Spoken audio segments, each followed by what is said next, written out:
Bueno, pues muy buenos días a todas y a todos. Bienvenidos de nuevo a la sesión, en este caso segunda, del Seminario Internacional Movilidad, Género y Fronteras en tiempos post-COVID. Una vez más, como ayer, os agradezco a todos los presentes y, por supuesto, a quienes han hecho posible que estemos hoy aquí. Vamos a empezar con la sesión de hoy, que es una sesión que empieza, en la que lo primero que vamos a tener es ocasión de escuchar una ponencia llena de muchas reflexiones de una queridísima compañera y colega, Mercedes Jiménez Álvarez, Meme para los que habitualmente trabajamos con ellos. Me vais a permitir que la presente muy brevemente. Meme es doctora en Antropología Social por la Universidad Autónoma de Madrid, es experta en migraciones, fronteras y derechos humanos y actualmente es investigadora en el Centro ACRES en Tánger, en Marruecos. La investigación que ella viene realizando desde hace ya 2 décadas se centra en procesos de movilidad transfronteriza, pero no en todos los procesos de movilidad, sino aquellos que afectan y que son protagonizados por una parte particular de nuestra sociedad, que son los jóvenes y los niños. Ella además se interesa mucho por todas las dinámicas de este régimen europeo de migración que resulta tan tremendamente complicado y los estudios de los procesos de colonialidad también muy relacionados con las políticas de cooperación al desarrollo, que es, digamos, su otra pata de especialización. Ella fue investigadora postdoctoral del CIEO en la Facultad de Economía de la Universidad del Algarve en Portugal y también profesora invitada en la Universidad de Tánger en Marruecos, y es consultora de la Agencia de Naciones Unidas, de UNICEF, además de trabajar como asesora externa en cuestiones de migración y derechos humanos para numerosas ONGs, empresas sociales, cooperativas, fundaciones. En 2018 recibió un premio, el Premio Nacho de la Mata, del Consejo General de la Abogacía Española, por su trabajo a favor de la infancia migrante. Y bueno, si la queréis seguir también, Mercedes tiene interesantes publicaciones, lo mismo que sucedía ayer con Keina, no me extiendo, pero ella publica no solamente en español, sino también en algunas revistas internacionales de prestigio, importante, ¿no? por dar a conocer y por trasladar ese conocimiento generado aquí. Y bueno, quizás por lo que más la conocemos es precisamente por sus trabajos sobre adolescencia y jóvenes migrantes y los regímenes de frontera en el Mediterráneo. Meme, es un placer, un honor y bueno, todo para ti. Buenos días, muchísimas gracias por la presentación y nada, quiero agradecer la invitación tanto de la Consejería de Cultura como de la Dirección General de Relaciones Interculturales, como todo el trabajo de organización que ha hecho Ana. Y es para mí un gustazo poder estar en Melilla, poder estar aquí. Os doy las gracias también por vuestra presencia. Y lo que yo querría esta mañana es intentar todo este debate que empezamos ayer y toda la manera de ver y mirar las fronteras, aterrizarlas desde una perspectiva de infancia, hablar de chicos y chicas, de niños y niñas, de adolescentes que están en esas fronteras y cuyas vidas están impactadas, ¿no? Por esos regímenes fronterizos, por esas movilidades y poner encima de la mesa esa visión o sea, a veces tenemos una mirada demasiado adultocéntrica de lo que ocurre en las fronteras y vemos a los niños y a las niñas solo como víctimas, ¿no? A mí me gustaría esta mañana bueno, pues compartir con vosotras mi trabajo, que ya pues eso, hace como casi 24 años que yo terminé la carrera de antropología y me fui a vivir a Tánger, porque de repente entendí que todos los procesos que yo quería comprender desde Tánger o sea, llegaba a advertir procesos que desde Sevilla, que es donde yo vivía en ese momento, no me servían, ¿no? Entonces, esta mañana son 3 los hilos conductores que quiero compartir con vosotras. El primero, quiero hablar de movilidades infantiles y juveniles, quiero hablar de fronteras y quiero hablar de mediaciones. Son los 3 bloques, los 3 viajes conceptuales que me gustaría hacer esta mañana en este ratito. Vamos a empezar por un cuento, ¿verdad? Porque a veces, bueno, también para despertarnos, para aproximarnos a esta realidad de niños y niñas que se están moviendo, pues un cuento a veces puede ser el camino más corto. Entonces yo quería hablaros de una serie de niños y de niñas que se mueven, ¿verdad? Me gustaría hablaros de Salma. Salma es una niña marroquí que tiene 14 años y que nació en un pueblo cerca de Larache y que llegó a Tánger para trabajar en una casa realizando las tareas domésticas. Ella no fue al cole y a veces llega a trabajar más de 10 horas diarias.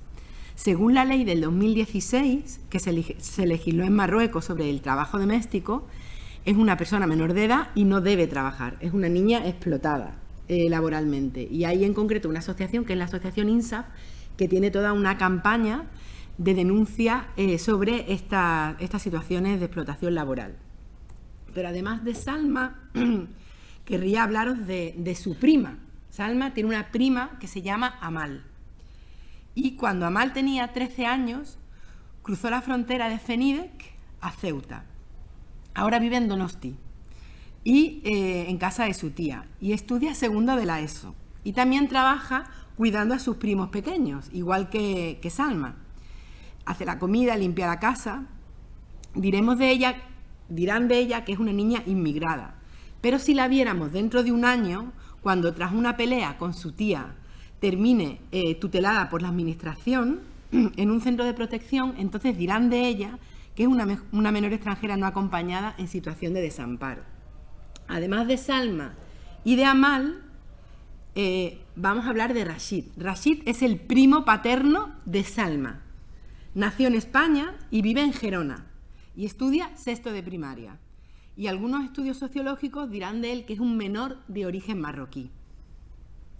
Siempre partiendo de Salma, y después de conocer la historia de Amal y de Rashid, vamos a conocer a otra persona, que es Kamal, que es el hijo de la familia donde Salma trabaja como petit bon, entre comillas, en Tánger.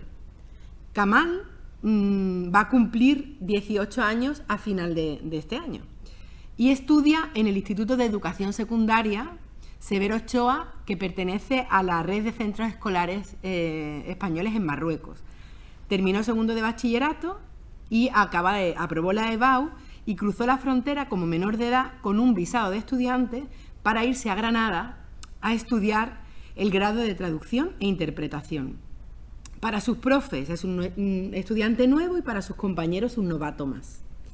Además de Kamal, vamos en este puzzle de movilidades y de niños y niñas que se mueven, vamos a hablar de Hadilla.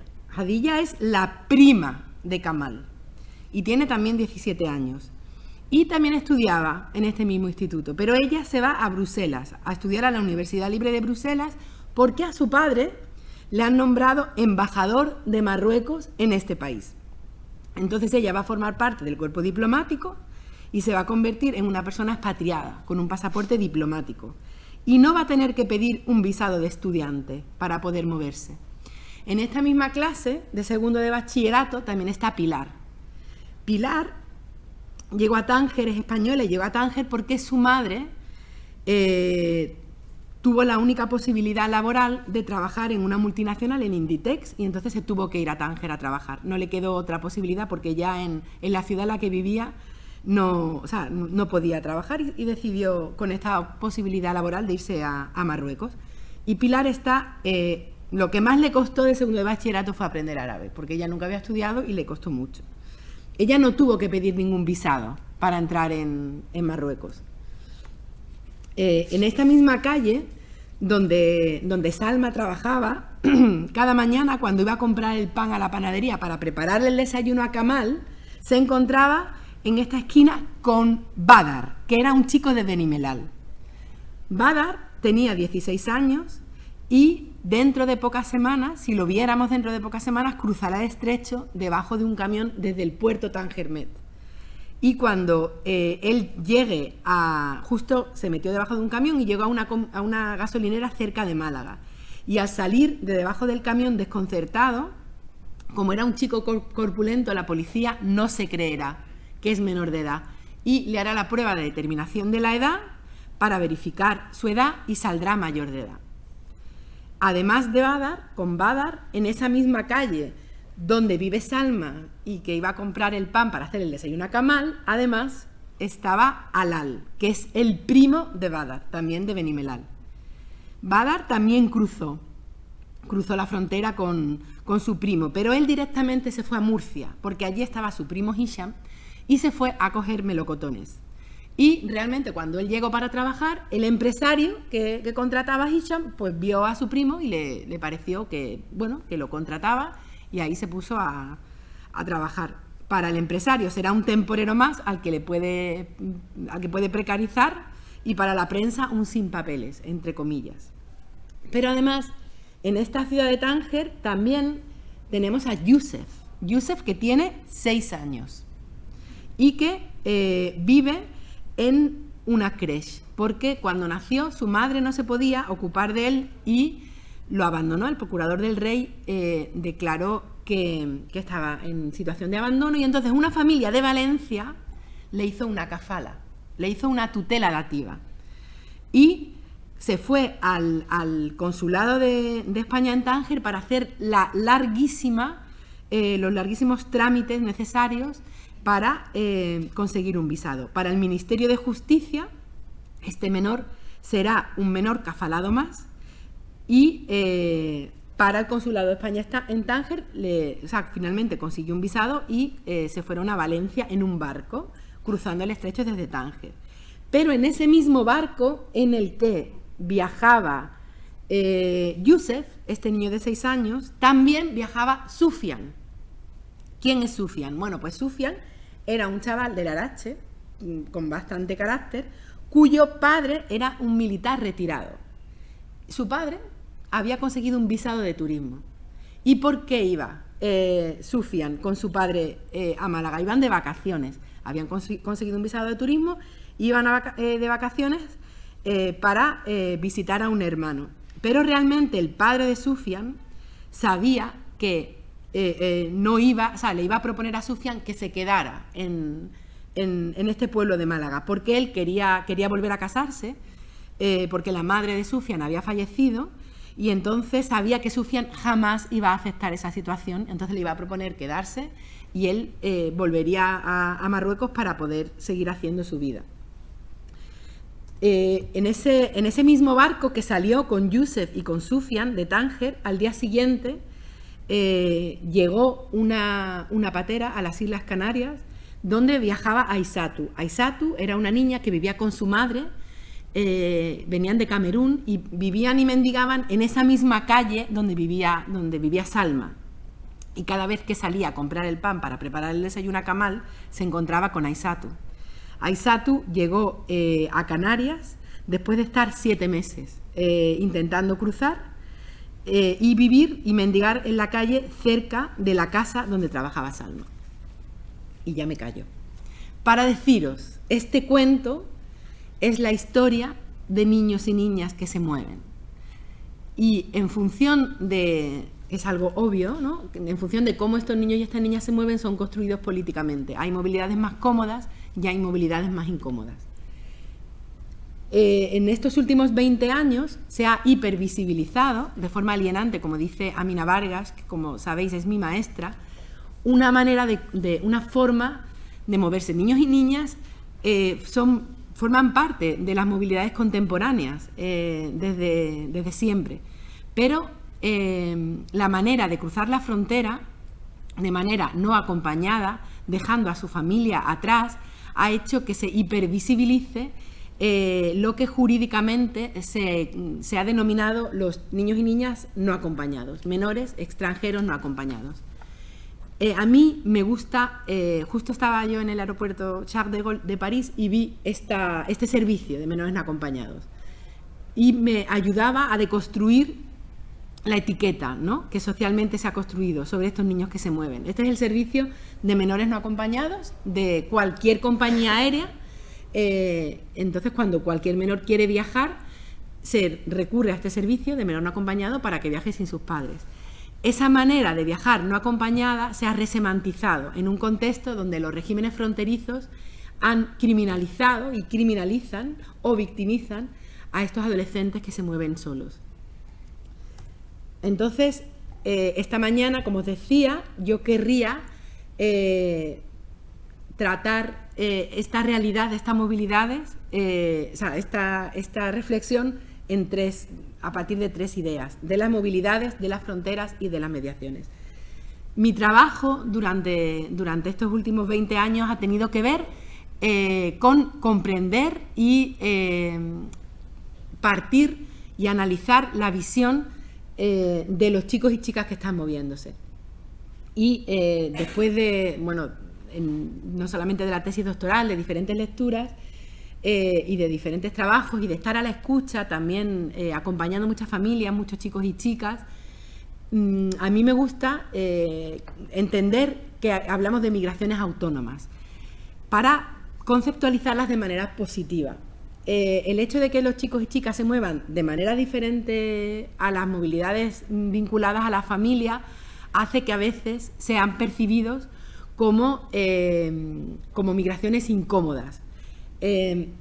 Entonces es importante entender que hay intereses que son propios, que hablamos de adolescentes, de chicos y chicas que tienen sus propias circunstancias, sus propios recursos y sus propios objetivos, que están en consonancia con los intereses de la familia, pero que para comprender estas movilidades no solamente hay que entender dentro de la órbita familiar, con las lealtades y las lógicas familiares, sino que como toda adolescencia hay un ejercicio de agencia y hay un ejercicio de especificidad propia, donde yo tengo mis circunstancias, mi historia de vida, mi historia escolar, mi historia familiar, mi historia de primeras experiencias laborales, de frustraciones, mis recursos, mi red de iguales, mi capacidad de comunicarme, mi manera de entender el sueño de poder moverme, y mis propios objetivos, mis deseos y mi deseo de ser ese sujeto global y poder consumir como cualquier otro adolescente, o poder ver cualquier estadio de fútbol o poder coger una mochila y dar la vuelta al mundo, ¿no? Entonces, cuando yo hablo de movilidades autónomas, lo que quiero es subrayar y hacer una lectura en positivo, ¿no? De esa forma de entender la migración precoz, y que está como totalmente connotada de ese victimismo, ¿no? Y después vamos a ahondar también en este aspecto. Realmente, cuando Schengen se despliega en el año 96, cuando España entra en la Comunidad Económica Europea, ¿sabes? Y empieza a externalizarse a partir del 2003 toda la frontera, todos esos regímenes fronterizos estaban pensados para los adultos.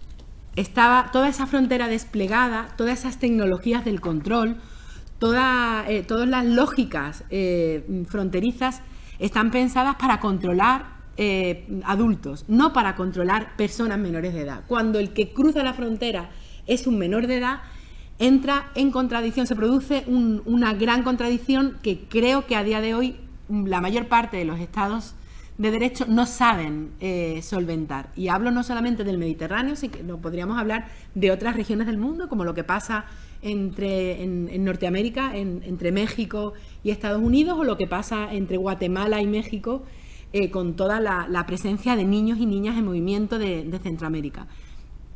El mandato de la protección de la infancia, siendo una de las convenciones dentro del régimen internacional de los derechos humanos, es la que más adhesiones tiene en el mundo. Solo hay 2 países, que son Estados Unidos y Etiopía, creo, que no han ratificado la Convención de Derechos del Niño. Entonces, el mandato de la protección, digamos que tiene mucha fuerza vinculante jurídica, no solamente a nivel estatal, sino en todas las legislaciones de protección de la infancia. Entonces se produce un gran choque de trenes, se produce un encuentro entre la lógica de la protección y la lógica del control migratorio. Y desde los estados de bienestar, la protección de la infancia no está sabiendo responder a qué ocurre cuando todo ese sistema de control fronterizo en el que se ha invertido mucho tiempo, mucho dinero y hay toda una geoestrategia del control, entra en crisis cuando el que cruza la frontera es una niña de 13 años. Por lo tanto, esta movilidad era una movilidad que no se esperaba. A pesar de que hace 20 años que específicamente en el Mediterráneo occidental vemos esta imagen en fronteras de niños y niñas que la cruzan, siempre hay este discurso de urgencia, de algo no esperado, y estamos instalados en ese discurso de lo inesperado. También es importante, desde un punto de vista antropológico, cuando se habla, los estudios que hablan, los estudios migratorios que conceptualizan los niños y las niñas migrantes dentro de sus grupos domésticos, de sus familias, y hablan de los niños que migran con sus familias, o hablan de los niños que nacen en los países a los que han emigrado sus padres, o hablan de los niños dejados atrás, en el sentido de los progenitores que inician ese proceso migratorio, y los niños a veces quedan atrás con abuelos. Esta migración autónoma viene conceptualmente a hablar de familias dejadas atrás. Hablamos de niños que son los que inician y van a iniciar esa cadena migratoria, que muchas veces no va a ser seguida por sus familias. Son familias dejadas atrás, y esto es una pequeña revolución epistemológica a la hora de comprender las migraciones. Entonces, esas familias dejadas atrás, muchas veces lo que viene a ocurrir es que estos niños se parentifícan, niños y niñas, y terminan jugando el papel de ser los progenitores de sus padres y madres. También un poco otra idea que me parece importante es comprender que detrás de esta movilidad hay un ejercicio de resistencia. Cuando una menor cruza la frontera arriesgando la vida con todas las violencias que hay en los contextos fronterizos, no deja de haber una forma un mensaje de fracaso a los sistemas escolares de los que vienen, al sistema social, a la comunidad, y también a dónde llegan, porque no deja de verse todavía esta migración como algo incómodo, no deja de estar constantemente cuestionados los derechos de estos niños y niñas.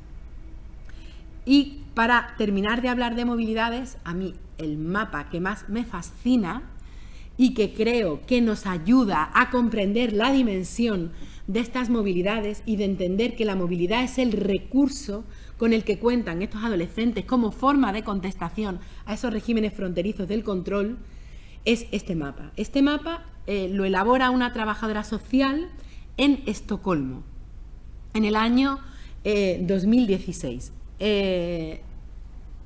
Y reconstruye la historia de movilidad de 4 adolescentes marroquíes que salen de distintos puntos de Marruecos, de Fez, de Tetuán, de Fenidec y de Nador, y hacen su proceso de movilidad.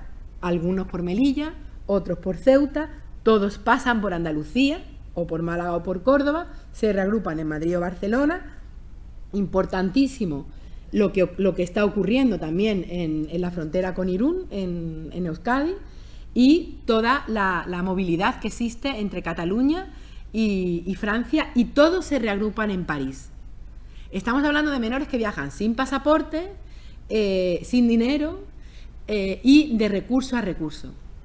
Después todos, en su proceso de movilidad, 2, 3 pasan por Alemania, 1 va a Bruselas y terminan en Dinamarca para saltar a Malmö y llegar finalmente a Suecia. Suecia, a partir del año 2012, empieza en sus estadísticas a advertir que hay un número significativo, entre 200 y 300 menores de edad de origen marroquíes que piden asilo, y rompe completamente el catálogo y las nacionalidades históricas que históricamente han pedido, o sea, que son refugiados en Suecia. Entonces, estas movilidades nos hablan de estos procesos donde los chicos y las chicas migran y después, una vez en Europa, vuelven a migrar. Este es el reto al que nos enfrentamos. Cuando hablamos de movilidad, detrás de estos procesos de movilidad muchas veces hay la insuficiencia y la incapacidad de los sistemas de protección de responder y de estar a la altura de responder a un acompañamiento de calidad. Y después hablaremos de qué significa un acompañamiento de calidad y de cuáles son las claves de esta intervención. Solamente hasta que desde una perspectiva de derechos los sistemas de protección europeos estén a la altura de crear una red de protección capaz de acompañar esta movilidad, podremos entender que se está respondiendo a las necesidades de los adolescentes que están en movimiento. ¿Por qué son tan molestos? ¿Por qué? Y ya salto al otro vector, ¿no?, de esta mañana. ¿Por qué constantemente la titularidad de los derechos de este colectivo está puesta en duda? Pues que precisamente ponen en crisis esos sistemas de protección de la infancia que están territorializados. La manera de entender la protección de la infancia depende de la ciudad o de la región o del Estado. Hay un déficit importante en entender que la competencia del niño o de la niña extranjera que llega a mi servicio de protección no solamente tiene que ver con lo que ocurre territorialmente en el espacio donde existe una competencia, sino que hay una dimensión de movilidades. Este es el reto. Para mí, cuando hablamos de infancia migrante y cuando hablamos de regímenes fronterizos, tenemos que cambiar el chip, tenemos que tener una dimensión mucho más dinámica y comprender que, como os decía antes, que muchas veces el único patrimonio que tienen adolescentes en movimiento es su cuerpo y su capacidad de moverse. Y con esa capacidad de moverse que están poniendo su vida en riesgo, lo que vienen a poner en crisis es la territorialidad de la protección. Y creo que este es uno de los apuntes que con más fuerza no se llega a comprender. Muchas veces la movilidad se entiende y se demoniza, ¿no? Y por eso hay también, desde mi punto de vista, con tanta fuerza, discursos políticos que totalmente demonizan y critican, ¿no?, a esta realidad migratoria, a estos chicos y chicas que están moviéndose. Entonces es una migración que molesta. Son los sujetos migratorios que generan más incomodidad porque responden a esta doble lógica de ser a la vez niños que controlar y niñas que proteger y personas extranjeras que controlar. Su titularidad está constantemente puesta en duda. Y ocurre que no solamente hay una frontera física, no solamente es debajo de un camión o dentro de un barco que han de esconderse, hacer risky, como se dice aquí en Melilla. En Tánger no se habla de hacer risky, pero aquí es algo significativamente como ellos a sí mismos se denominan, ¿no? Vamos a hacer risky. Entonces ese risky no está solamente en jugarse la vida o en físicamente meterse debajo de un camión, sino que después, una vez en los territorios a los que acceden, hay una serie de fronteras, de microfronteras que están constantemente en los procedimientos. Es decir, no eres cuestionado una vez, sino que son cuestionados constantemente. Y entonces ahí sí que es interesante hablar de cómo ese régimen fronterizo persigue al niño o a la niña dentro de los sistemas de protección. Y yo voy simplemente a hablar de tres aspectos, de cómo hay, a pesar de existir ese mandato que nos hemos dado sobre la protección de la infancia, que es incuestionable, constantemente existe esa contradicción entre ser menor a proteger y persona migrante a controlar, y los sistemas de protección de la infancia constantemente están en sus microprácticas del día a día cuestionando realmente la titularidad de estos derechos. Entonces, esto se traduce en que si te portas bien te facilito un permiso de residencia y si te portas mal, no. O te escolarizo. Sí, o sea, hay como una meritocracia muchas veces, como no siempre, evidentemente yo en estos 20 años he visitado y he conocido muchísimas experiencias, pero pongo el acento en aquello que yo creo que tendría que mejorarse, ¿no? Porque como sistema público no se puede estar constantemente cuestionando los derechos, ¿no? de estos niños y niñas, y esto muchas veces provoca esta movilidad. Ese mapa de movilidades tiene que ver también con las desapariciones. La Policía Nacional tiene el centro en el informe anual del Centro de Desaparecidos, de desapariciones que hace la Policía Nacional anualmente, un número altísimo. Aproximadamente hay como 4.000 desapariciones de menores extranjeros no acompañados en el Estado español. Porque el menor llega a Andalucía, se fuga, llega a Madrid, se fuga, y entonces existe, o sea, a pesar de ser signos de alarma y a pesar de sobre todo España, ¿no? Por ser no solamente ese espacio de llegada, sino también se está consolidando como un espacio de tránsito, no hay una manera de entender esta movilidad como una oportunidad, sino que constantemente se entiende como una amenaza. Y esta meritocracia instalada en los centros significa que hay una tipología. Y se habla de los niños que son fuguistas, es decir, un niño que llega y está en los centros, sobre todo ubicados en provincias fronterizas, como por ejemplo en las de Cádiz. Muchas veces los propios mediadores, la denominación, no, es que este niño es un niño que se va fugando, va al centro de la línea de la Concepción, después va a Jerez, después va a Sevilla, y en el itinerario dentro de la Comunidad Autónoma de Andalucía, pues se ve un itinerario de fugas. En vez de sentirse cuestionados por esas fugas, al final se deposita en ese chico, en esa chica, pues eso, es la más simple, se deposita una manera de entenderlo, pues como, o sea, muy simplista, y el sistema no se deja permear, ¿no? por estas movilidades.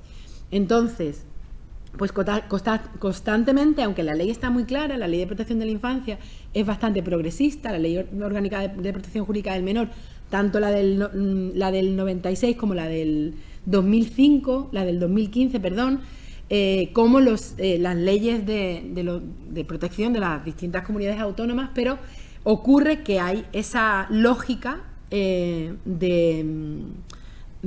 choca entre la Ley de Extranjería y la Ley de Protección de la Infancia. Es cierto que en noviembre del año pasado se produce, desde mi punto de vista, la modificación del reglamento de extranjería más valiente desde el año 96, porque reconoce dentro del régimen de extranjería que tiene que haber una especificidad que responda a las necesidades de los menores de edad y de los jóvenes.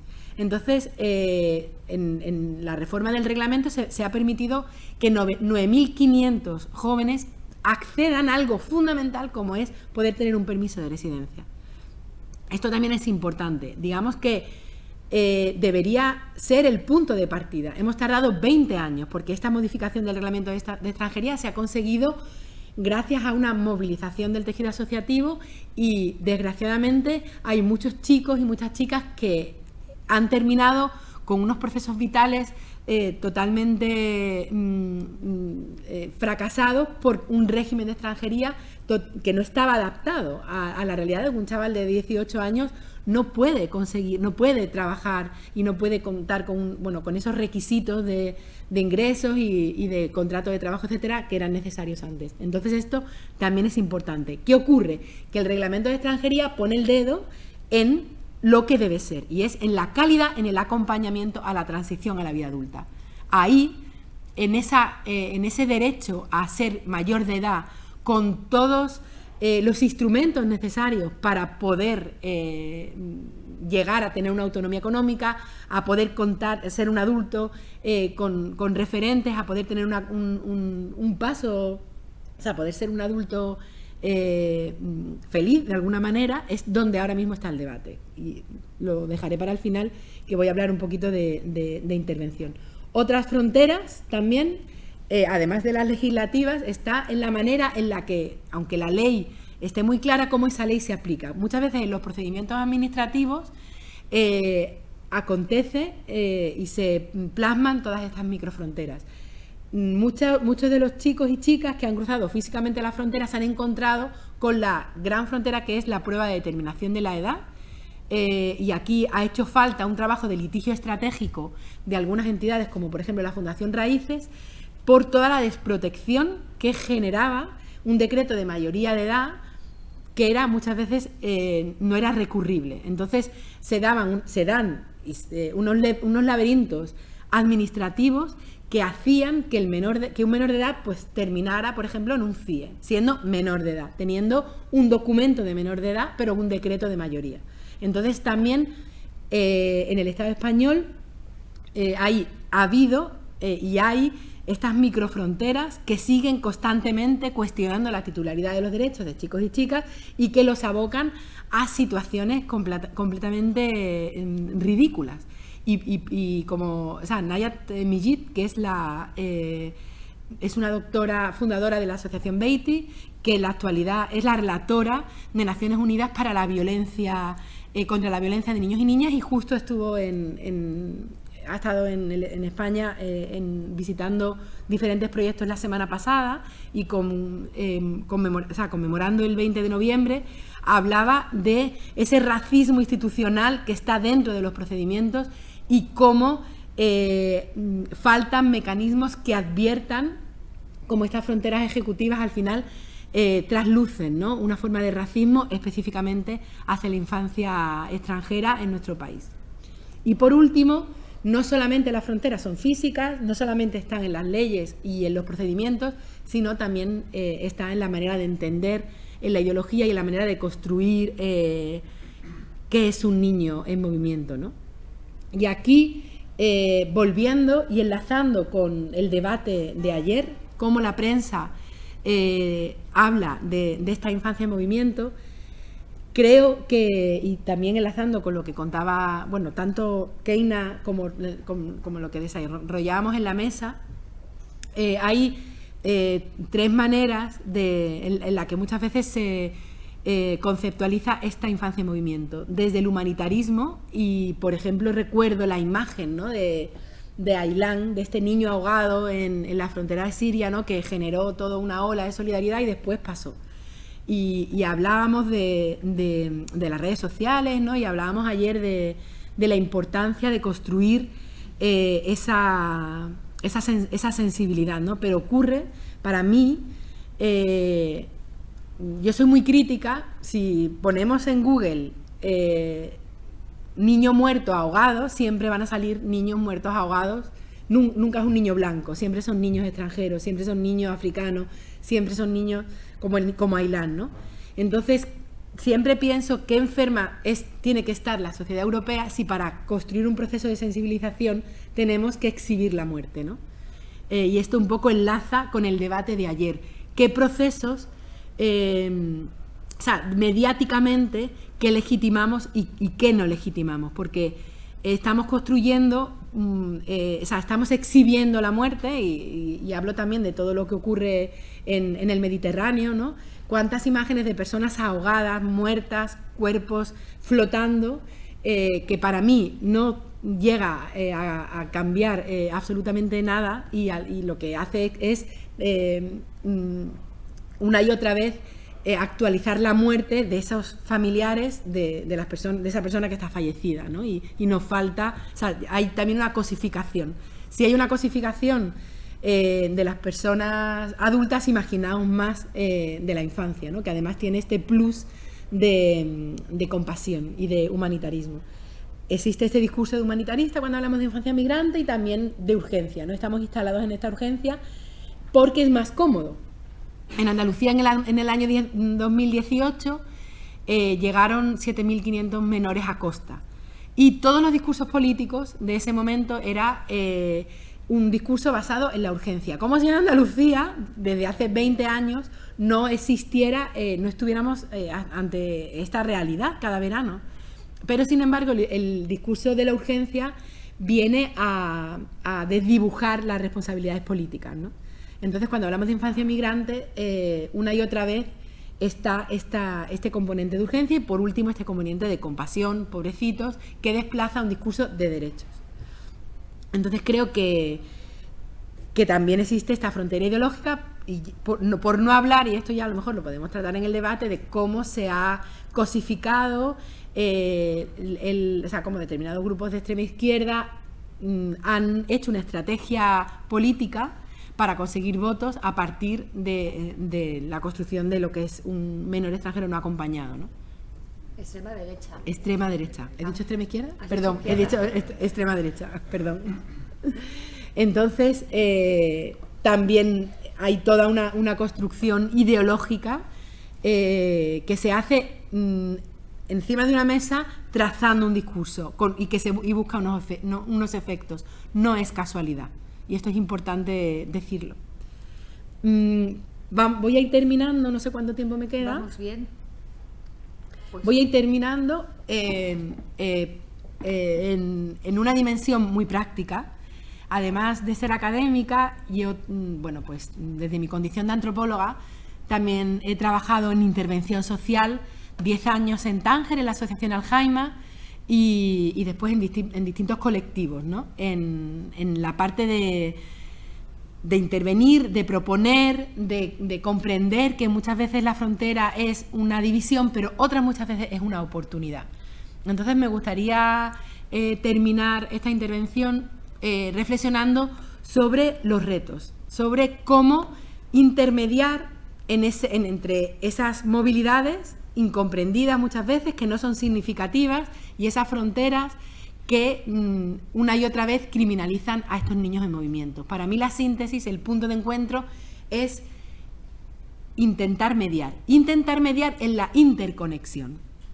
Y aquí me voy a citar a Mina Vargas, que es una psiquiatra de Tetuaní, que es mi maestra, y que ha dado para mí una de las definiciones cuando se habla de infancia migrante, con todas estas nomenclaturas, siglas. Ella, cuando a la hora de hablar de niños y niñas que se están moviendo, define a estos niños que migran, como un ser social en posesión de redes sociales complejas. Es su manera de entender la migración desde un punto de vista positivo, desde la complejidad social y desde cómo impacta esta movilidad en el contexto de salida de estos chicos, las sociedades de salida y las sociedades receptoras. Entonces, para Mina Vargas, la clave de la funcionalidad en la intervención con estos niños está en intervenir en las interconexiones. En el fondo, el reto que supone para muchos sistemas de protección que estaban pensados para trabajar con la infancia autóctona, cuando llega estos niños que eran un sujeto, un beneficiario, entre comillas, no esperado, lo que viene a decirnos Amina es que la clave de una intervención funcional es aprender a trabajar en la interconexión de varios sistemas sociales. Y esta es el plus de lo que viene a ser la mediación social transnacional.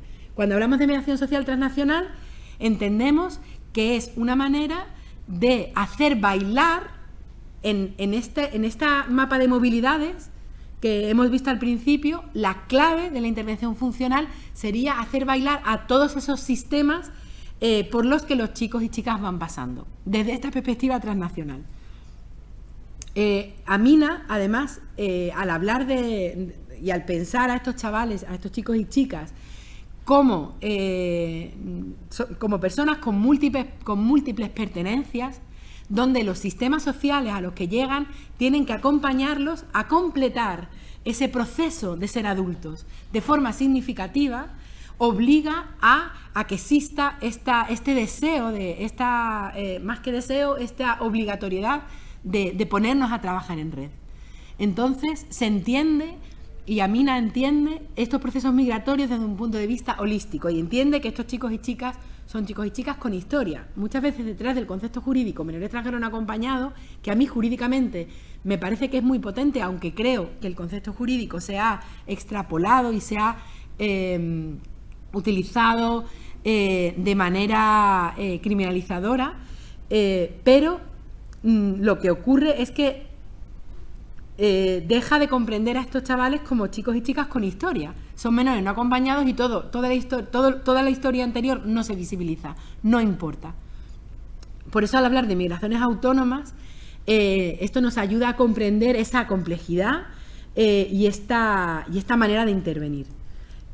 Como os decía, el gran reto de la mediación social transnacional para las personas que trabajan desde lo público con un sistema de protección vinculado al territorio, con una ley, con unas competencias, con un presupuesto, significa resemantizar la territorialidad de la protección. Y aquí está la manera de entender la protección transnacional, que es el reto del trabajo social transnacional. Es decir, yo trabajo con un chico, con una chica que está en mi territorio, pero sus padres o sus abuelos o sus amigos no están territorialmente en el espacio donde yo estoy. Pero la presencia de estas personas están condicionando completamente el desarrollo y las lealtades que estos niños y niñas tienen. Entonces, el reto de la mediación social transnacional es partir de una percepción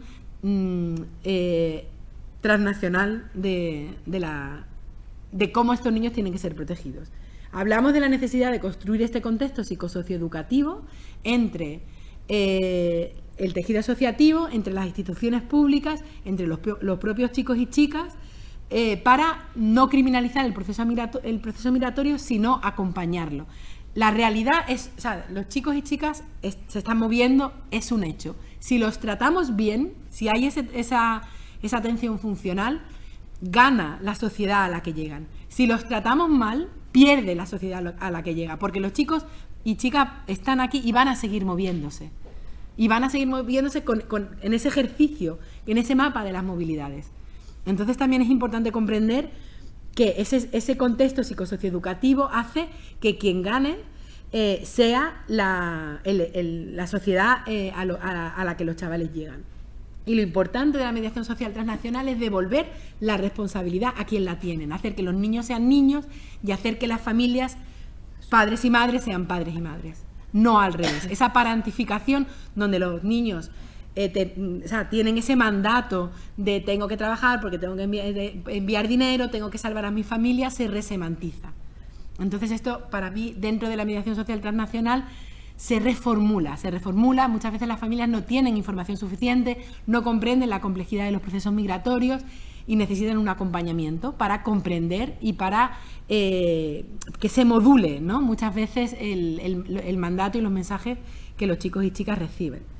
Importante el trabajo en red, importante trabajar de forma sincrónica en varios territorios, súper importante la formación. Y para terminar, en un último minuto que tengo, ¿verdad? Un par de minutos, voy a contaros un proyecto en el que he estado trabajando, que justo se acaba de terminar, que se llama Tú también. Y es un proyecto que para mí ha sido muy interesante, llevado a cabo por el Fondo Andaluz de Municipios por la Solidaridad Internacional, que es la ONG de muchísimos ayuntamientos de Andalucía. Este proyecto es un proyecto que lo ha financiado la Agencia Andaluza de Cooperación y ha consistido en trabajar, de poner en red a trabajar a 7 ayuntamientos andaluces y 5 comunas marroquíes.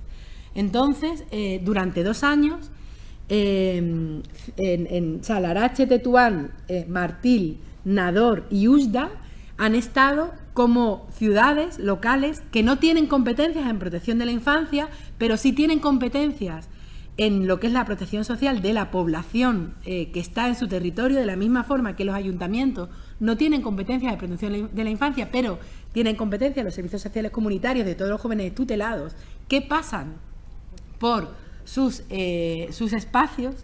En este proyecto, durante 2 años, se ha construido en alianza con todo un tejido asociativo los retos a los que las ciudades muchas veces se enfrentan cuando, sobre todo hablando de jóvenes extutelados en Andalucía, a partir del año 2018 y 2019 llegan a muchos recursos de sinhogarismo jóvenes recién cumplidos 18 años, sin documentación, algunos con grandes problemas de consumo, a los que los ayuntamientos no saben dar respuesta.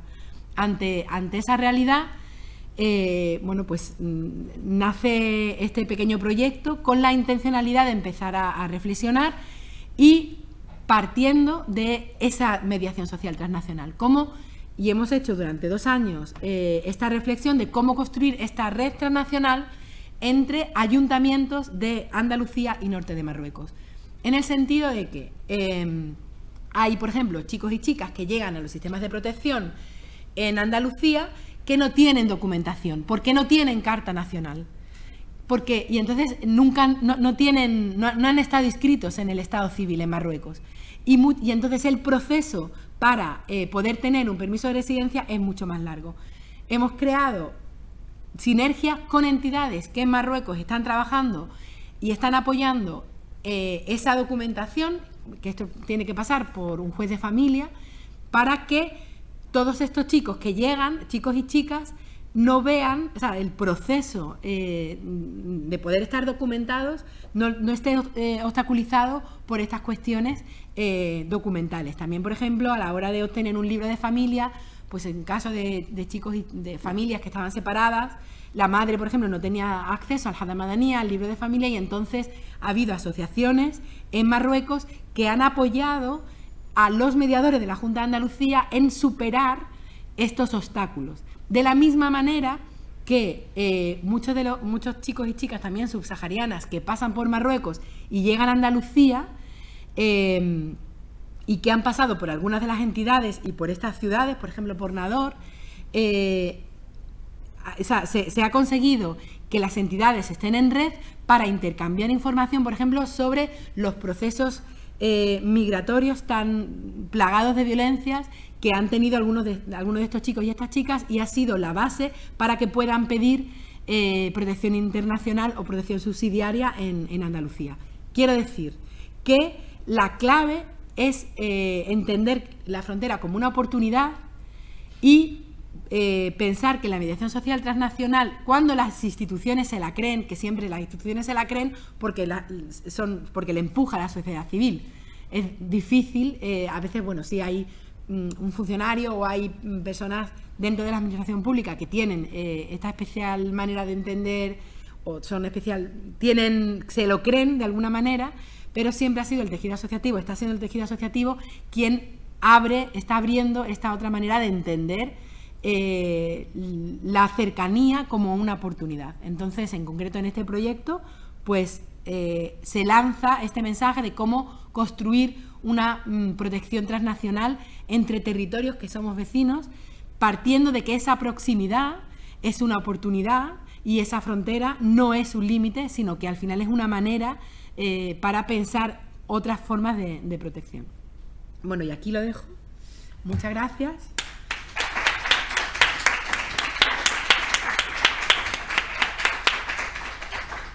Muchas gracias a ti, Meme. Muchas gracias por la excelente exposición y, bueno, tantas cosas y por el trabajo de tantos y tantos años, ayudando a construir un mundo más justo, ¿no? Yo sé que a ti no te gustan estas valoraciones de justicia, pero bueno, para mí es un mundo en el que todas estas movilidades sean dimensionadas y abordadas en lo que son movilidades de niños y de jóvenes. ¿Alguna pregunta desde la sala? ¿Reacción o Rafa? No, yo no iba a preguntar. No, vale. El micrófono. Me hacen responsable del micrófono. Te hace responsable del micrófono. ¿Alguna pregunta desde la sala?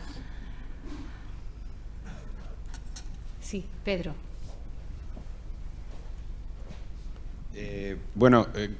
Casi me respondiste a una cuestión que se me planteó durante tu discurso con el último proyecto que has presentado, pero me gustaría saber si hay también otros territorios ¿Cómo?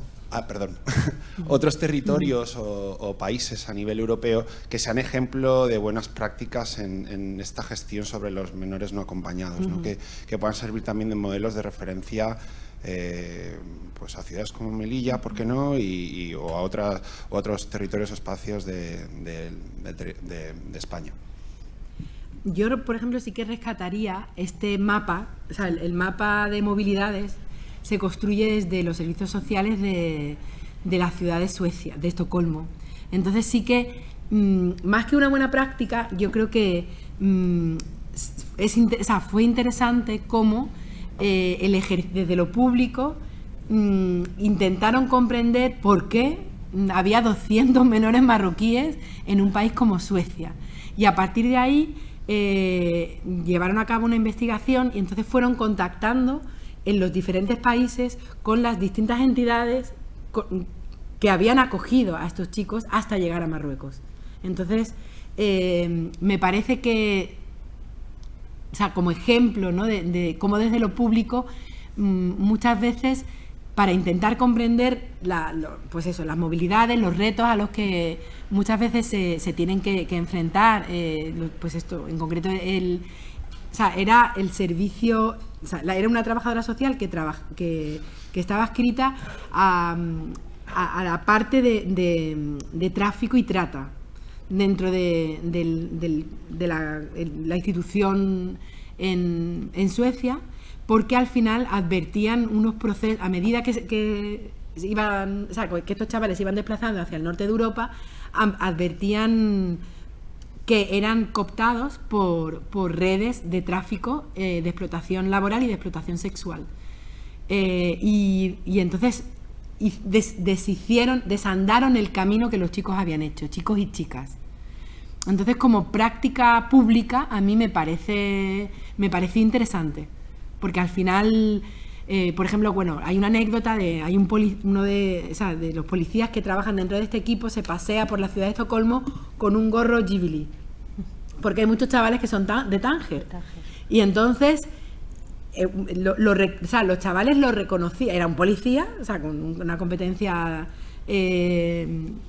policial, pero sobre todo la actitud era: necesitamos comprender como institución esta realidad y necesitamos dar protección, porque claro, la única manera en la que estos menores podían acceder a un recurso de protección y quedarse en Suecia era pidiendo una protección subsidiaria, porque no existe la figura administrativa del desamparo como existe en el Estado español. Y claro, el proceso es mucho más complejo. Era posible, si son muy pequeños o si la situación de deterioro o de extorsión era muy, muy, muy grave, ¿no? Entonces sí que como práctica pública. Después es cierto que creo que hay, pues eso, desde entidades, ONGs, academia, sí que hay experiencias de conocer, de comprender, y es más fácil. El trabajo en red, en el tejido asociativo, es un poco más fácil. Desde la institución pública es más complicado.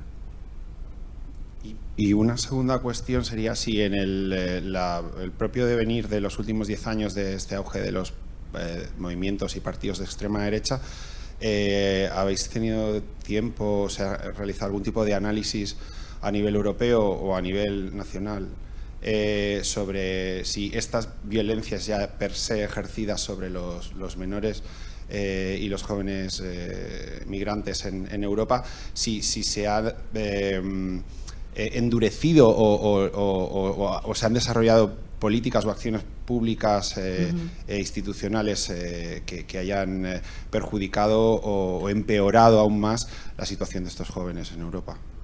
A nivel de Europa no sabría responderte. A nivel, o sea, centrado por ejemplo en Andalucía, este proyecto del Tú También nace fruto de la campaña política que Vox lleva a cabo en concreto en Andalucía y por ejemplo en el barrio de la Macarena en Sevilla, una líder de Vox hizo un acto político donde utilizó, o sea, que era un barrio donde había específicamente centros donde había chavales extranjeros, ¿no? Y entonces el barrio entero, o sea, ella hizo un meeting político utilizando este discurso, ¿no? Y lanzando, creando como una alarma social. Y entonces los diferentes colectivos del barrio tuvieron una reacción para neutralizar este discurso de odio.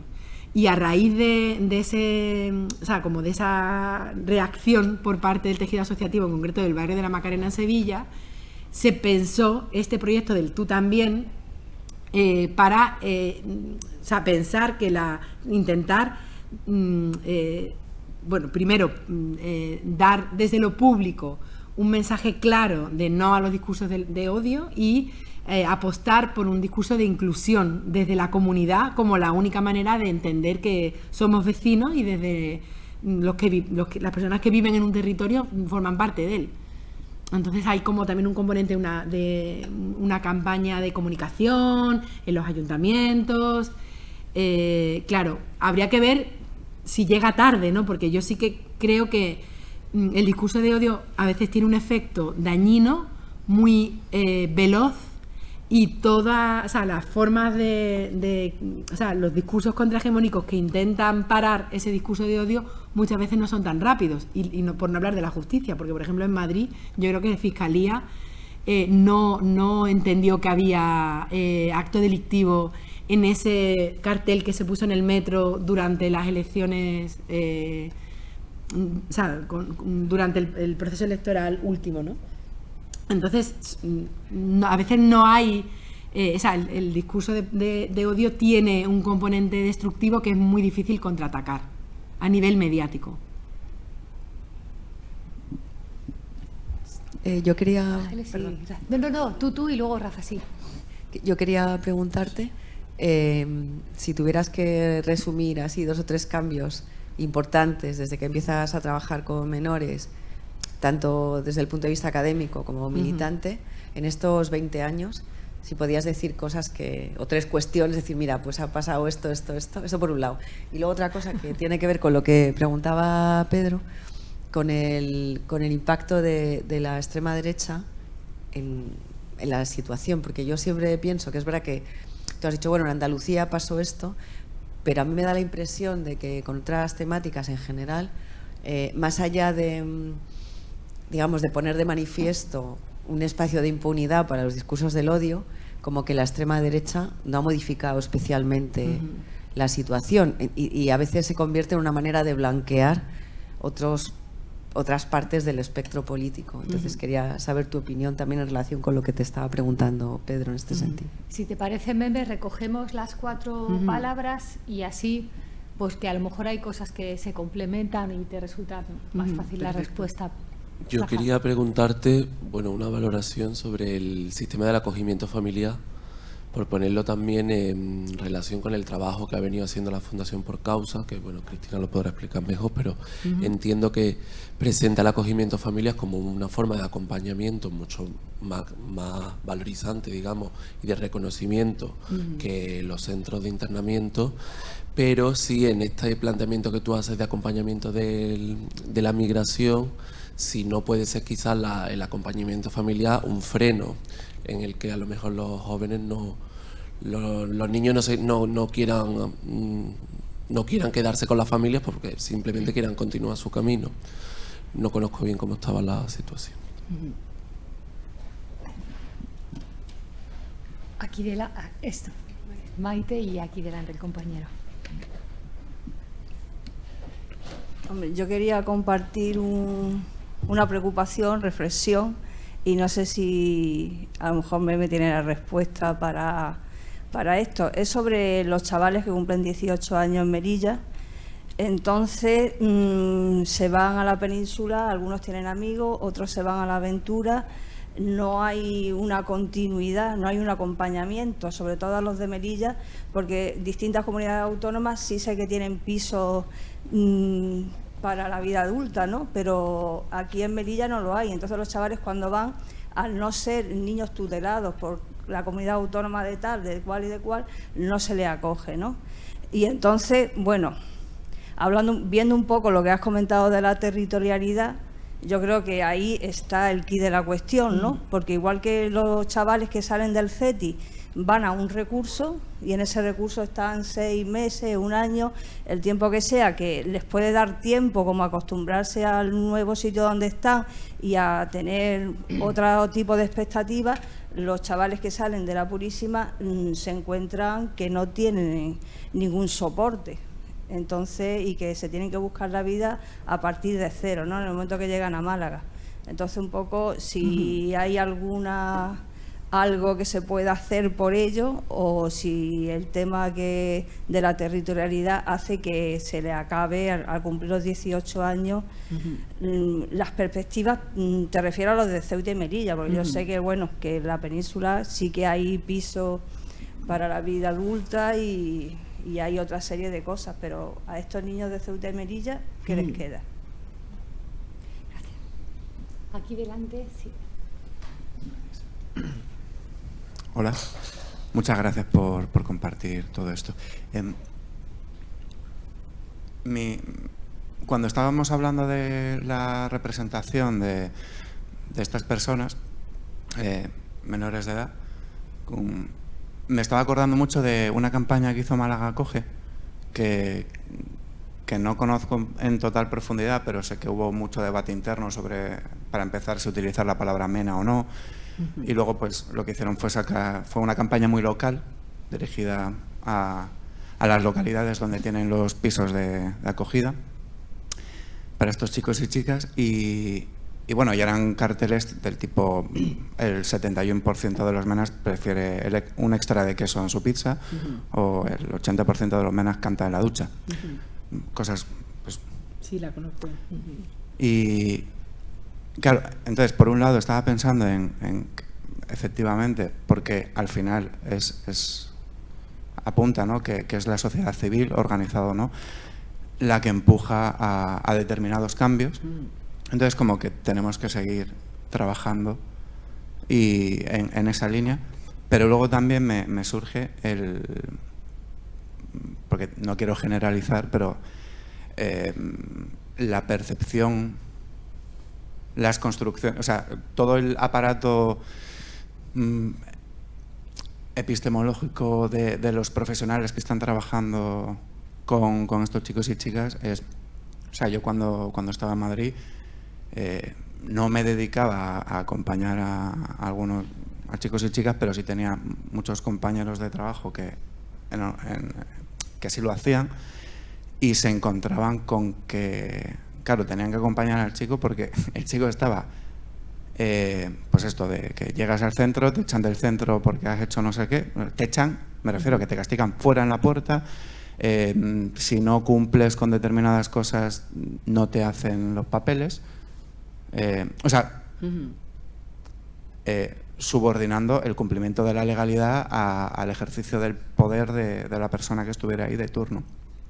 Y es verdad que la Convención de la Protección de la Infancia es potente, es verdad que tenemos un marco normativo que si se cumpliera sería potente, pero está en lo que tú llamas la frontera ejecutiva. Ahí hay, no sé,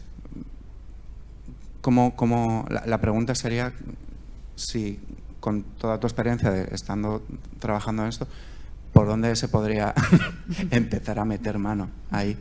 Porque especialmente ahí yo creo porque es el hacer que los derechos sean efectivos, ¿no? Es quizá una de las primeras murallas que tenemos que derribar. ¿Por dónde podríamos empezar a meter mano? Gracias. Muchas gracias. Meme, si quieres. Sí.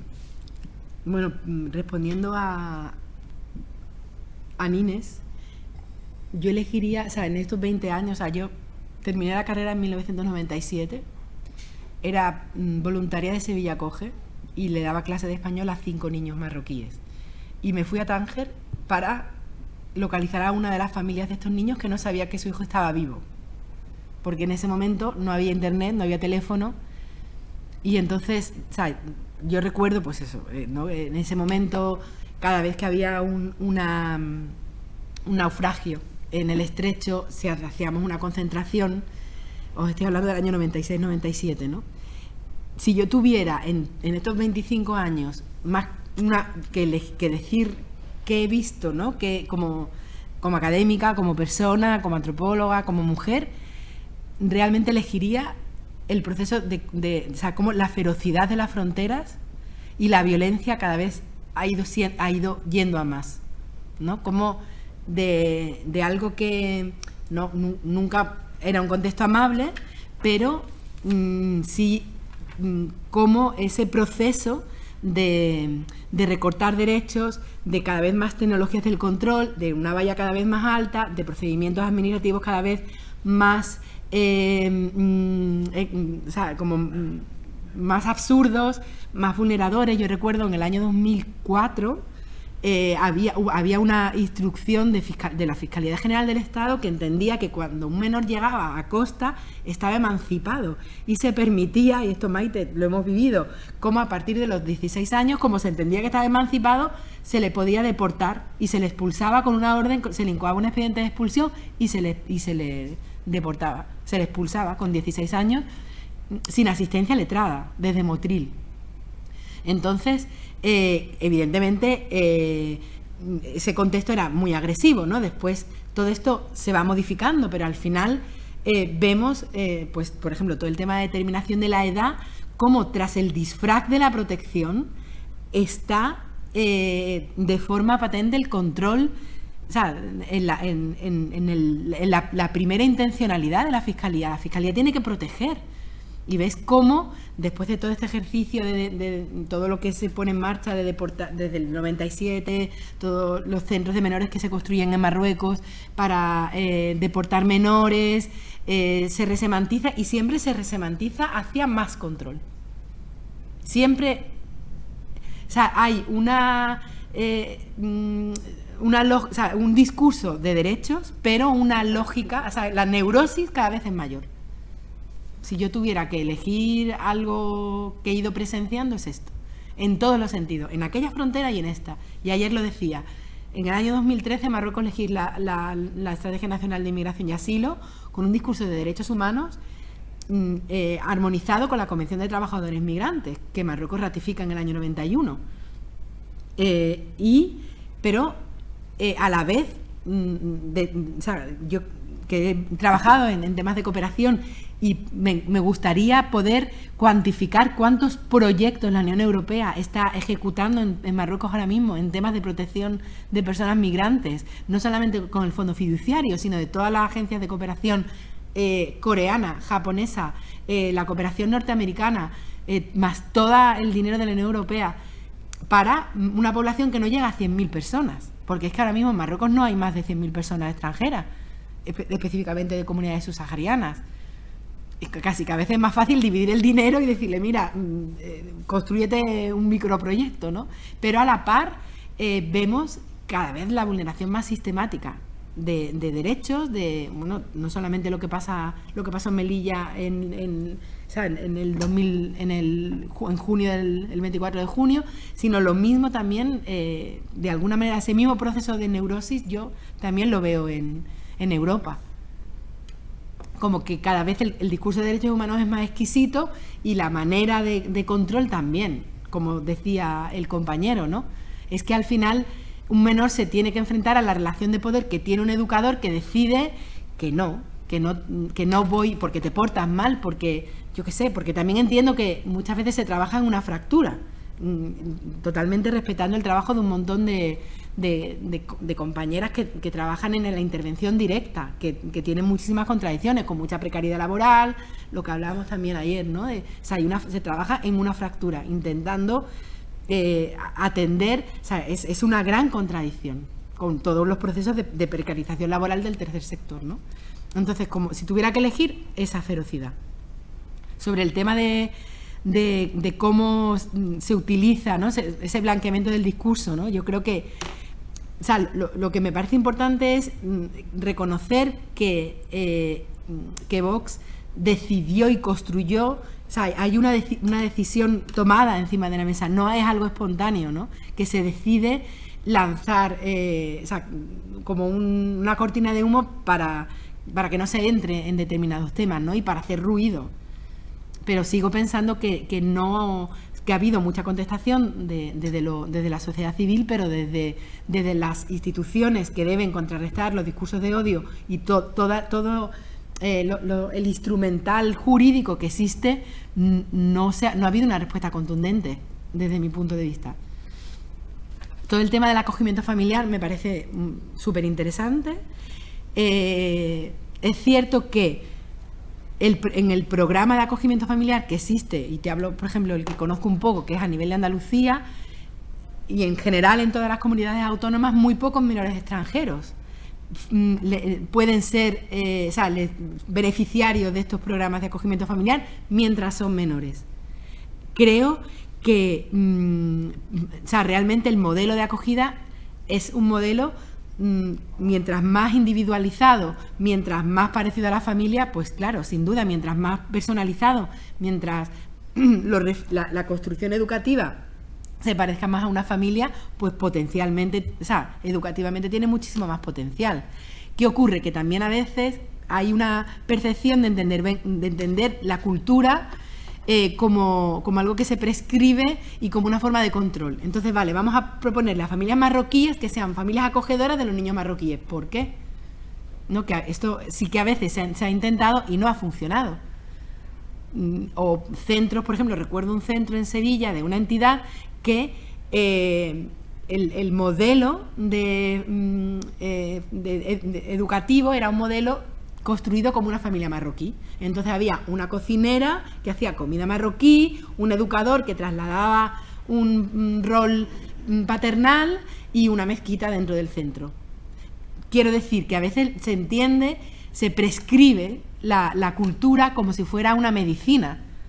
Y en concreto, para mí, creo que hablamos de la diversidad y hablamos estos niños deberían acceder a un modelo de acogimiento familiar, estos niños y todos los niños, porque es mucho más exitoso acompañar estos procesos donde lo que necesitas es un referente adulto, y es mejor que sea un contexto más pequeño, sin duda, pero no, la manera de percibirlo muchas veces está lleno de estereotipos y de prejuicios por parte de las propias instituciones públicas que implementan los programas de acogimiento familiar. También tengo que decir que no ya con menores de edad, porque los menores de edad están tutelados por la administración pública y no pueden ser espontáneamente acogidos por una familia, pero con todo lo que ocurre en el año 2018, que tiene mucho que ver con lo que decía Maite, ¿no? Con esa mayoría de edad y con el hecho de que muchos menores con 18 años en unas condiciones de muchísima precariedad terminan llegando a los albergues para transeúntes de muchísimas comunidades, de casi todas las ciudades en el Estado español. Hubo grupos de personas que espontáneamente acogieron a chavales, y por ejemplo te hablo de la red de acogida del puerto de Santa María y de la red de Somos Acogida de Hortaleza, donde se autoorganizan familias para acoger a chicos de 18 años que necesitan pegarse una ducha, cargar un móvil, comer y seguir su proceso. O por lo menos no dormir en la calle, porque yo lo he visto, niños que cumplen 18 años y se quedan en la calle, en el parque de Hortaleza, durmiendo al día siguiente. Eso es completamente ilegal. Eso es la propia normativa exige, en función de cada comunidad autónoma, que tiene que haber medidas al acompañamiento y a la transición a la vida adulta. Entonces el problema realmente se desplaza a cómo acompañar esa mayoría de edad. Pero sí que es cierto que ha habido experiencias de acogimiento familiar para mayores de 18 años dignas de ser sistematizadas, difundidas, desde la solidaridad de los y las vecinas. Y en concreto, pues eso, la del puerto de Santa María, me parece muy interesante. Cristina. Sí. Y ahora sigo también con... Voy a contestar también a lo que ha dicho Rafa. Ese informe, ¿no?, que fue una línea de investigación que yo coordiné, entonces por eso voy a hablar en primera persona junto con Álvaro Puyo. La idea era un proyecto europeo que se llama FAB y era como comparar también qué estaba pasando en los países que eran como, vamos a llamarlos como primera recepción de migrantes, ¿no? La acogida familiar en Italia, Grecia, Malta y España. De ahí derivamos en otra cosa, y era pues ver qué se estaba haciendo en España. Lo que se estaba haciendo en España es que la acogida en familia de menores era imposible. En términos operativos era imposible, las cifras eran muy pequeñas, teníamos un montón de problemas para, incluso por portal de transparencia, meter las preguntas, de conseguir datos reales, y entonces lo que nos dimos cuenta es lo que acaba de señalar Mercedes, que era que lo que se estaba haciendo eran redes informales para personas que habían cumplido los 18 años. Hablamos con Emilia, ¿no?, que trabaja bastante con Por Causa, ¿no?, de Hortaleza. Estaba revisando ahora mismo justo el informe, ¿no?, igual con la gente del puerto de Santa María, de Puerto Real, y era como un poco esa idea, ¿no?, la de ahora que ya no tenemos las trabas legislativas, ojo con esto, por la perversidad del sistema, ¿eh? Ahora que ya no existen la perversión del sistema de que son mayores de edad, ahora es cuando realmente se puede echar un cable, ¿no? Por mencionar gente que lo está haciendo muy bien también, Barcelona Actúa lo está haciendo muy bien también, y lo que hacen básicamente es lo siguiente, todas estas organizaciones, acompañamiento a la hora de buscar un trabajo, es decir, una alternativa laboral o de prolongar estudios, facilitar como esa socialización, porque como señalan exmenas también, ¿no?, Ismail dice, el día más triste de mi vida es cuando cumplimos los 18 años, porque felicidades y te vas a la calle, ¿no? Y una de las cosas como que intentamos como trabajar y que estamos en ello es como esa idea, ¿no?, que también tenía Violeta Asiego cuando estaba a cargo de infancia, era, ¿sirve para algo prolongar a los 21 años o no? Que ese es un debate como que se tiene ahora mismo sobre la mesa y que el Gobierno también está bastante interesado en meterlo en el programa electoral, ¿no? Entonces era como, desde vuestra opinión, ¿no?, y especialmente la pregunta va dirigida a Mercedes, ¿tiene sentido o no tiene sentido?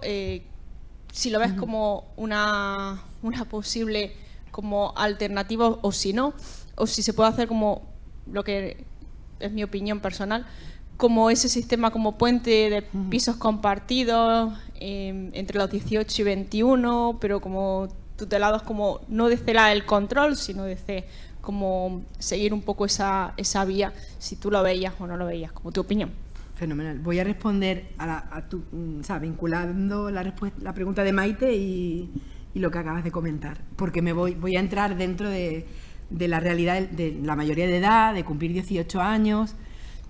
Entonces, primero me parece muy importante lo que señala Maite, ¿no? O sea, los chavales cumplen 18 años y entran en un contexto, o sea, se da una situación de falta de presencia de lo público. ¿Qué ocurre? Que la realidad, tanto en Ceuta como en Melilla, es que la mayor parte de los chicos necesitan un contacto, buscan un contacto para pasar a la península. Para mí, lo que aquí falta es una falta de lealtad institucional y de coordinación entre lo público. Es decir, tenemos que poner la responsabilidad en quien la tiene.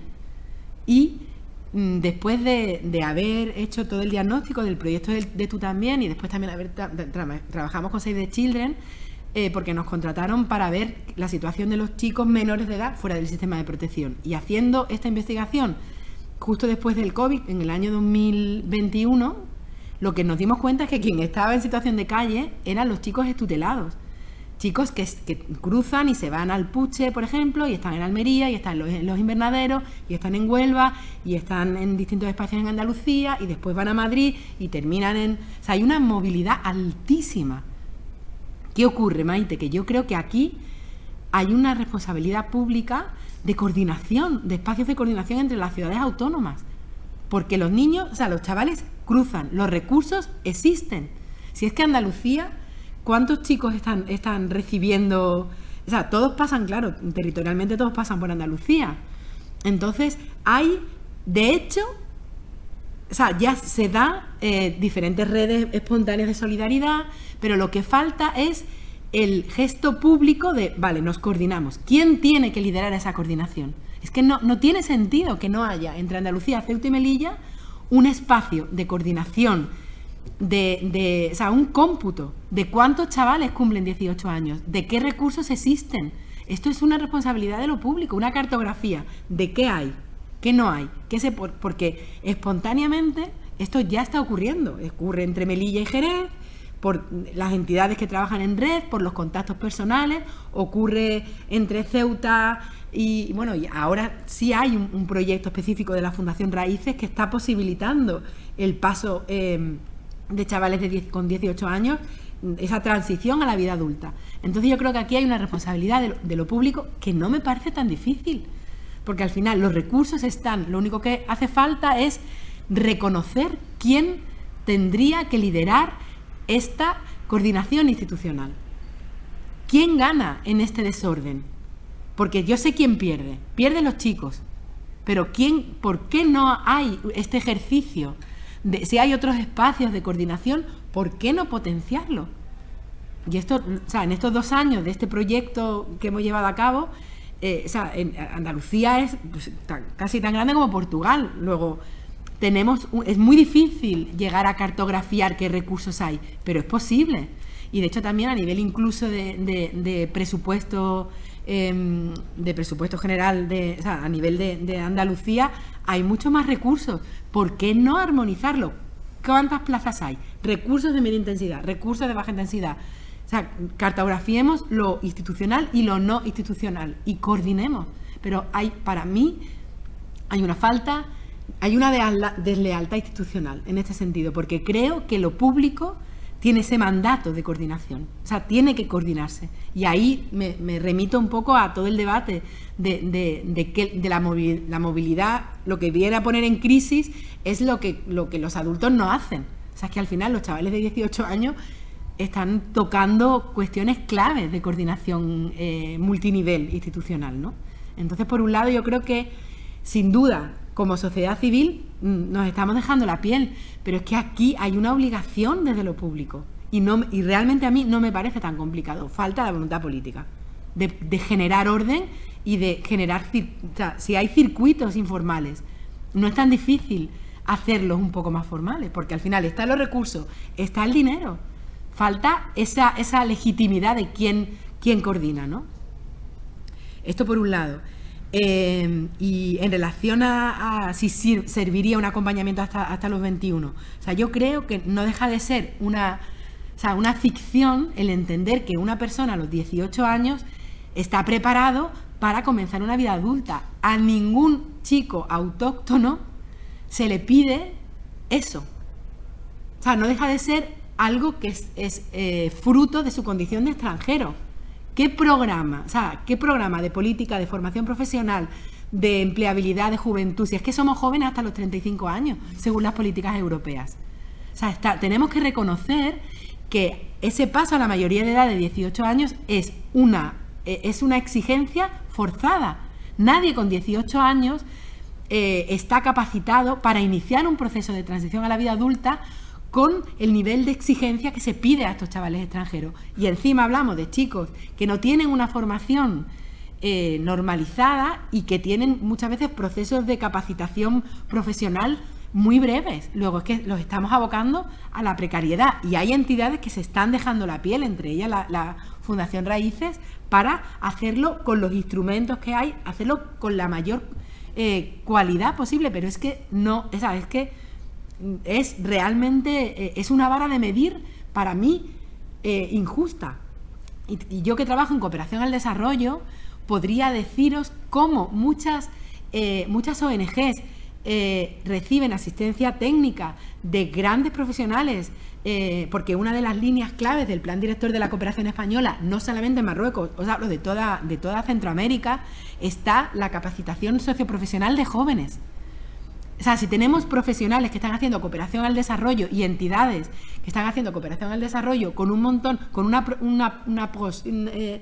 perspectiva pedagógica de acompañamiento a jóvenes mucho más allá de los 18 años, y se habla de 21, de 22, de 23, con esa perspectiva de toda la formación profesional, de todo el componente de competencias individuales, de toda la transición a la vida adulta a través de la cooperación al desarrollo. Sin embargo, trasladamos toda tenemos profesionales, tenemos programas que que la cooperación española está ejecutando en México, en Centroamérica, en Marruecos, fundaciones, y sin embargo ¿Por qué es tan complicado poder acompañar con esos mismos instrumentos a jóvenes extranjeros que están aquí? Hay muchísimas resistencias. Es como si, o sea, si tenemos la capacitación, hay recursos, en el fondo hay una conceptualización demasiado racista. Es imposible que un chaval de 18 años, chico o chica, haga un proceso normalizado de transición a la vida adulta con 18. Muy difícil, son superhéroes. Entonces, creo que también, y a mí me parece que el momento político es muy adecuado porque la reforma del reglamento de extranjería nos ha llamado a las cosas por su nombre. Antes estábamos totalmente raptados en un régimen de extranjería que imposibilitaba el poder dar este paso a la transición, el poner acento en la formación, en el acompañamiento, porque como era imposible tener documentación, todo el esfuerzo se nos iba en conseguir un contrato de trabajo, o sea, en conseguir algo que era imposible para cualquier chico autóctono.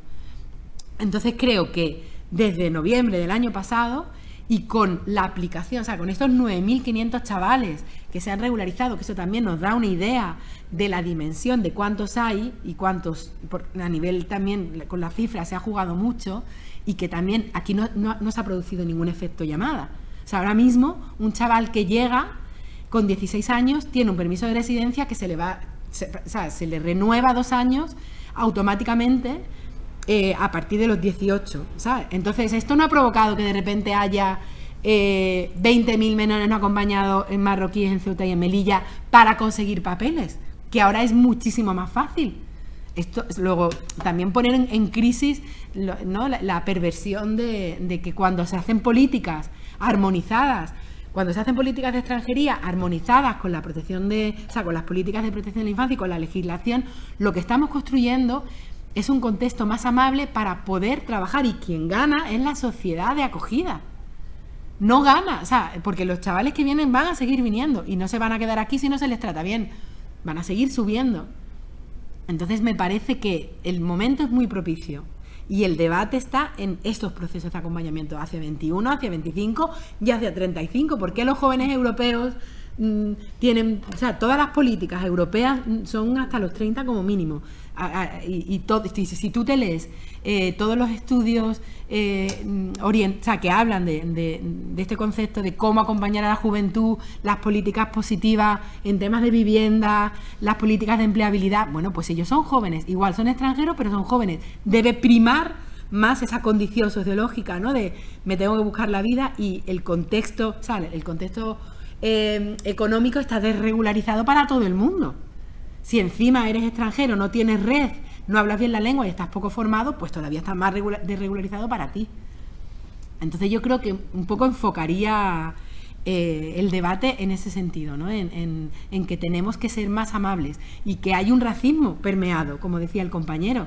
También muchas veces en el ejercicio de esa labor educativa que llevan a cabo muchas personas en un contexto muy de fractura, ¿no?, como yo lo llamo, ¿no?, donde muchas veces las condiciones laborales o los instrumentos con los que cuentas son muy limitados, pero existe ese racismo, es racismo institucional para mí, donde al final el educador tiene poder de decir te premio y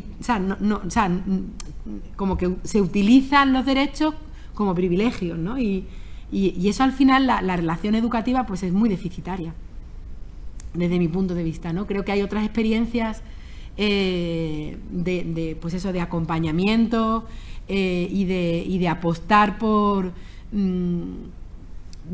por comprender la complejidad de las vidas de los jóvenes, y no tener esa idea perversa de que vienen aquí para aprovecharse o que no son de los nuestros, ¿no? Como en el Parlamento de Andalucía, la consejera de Asuntos Sociales hace unos años decía, es que estos niños no son de los nuestros, este desamparo es un desamparo buscado. Bueno, yo creo que hay que desterrar también esa idea de que se aprovechan de lo público. No, esta es una nueva realidad migratoria, están aquí, estos ya forman parte de esta sociedad, esta realidad es nuestra. Entonces, en ese sentido me parece que hay que advertir eso, igual que hay esos micromachismos, pues también hay esos microracismos.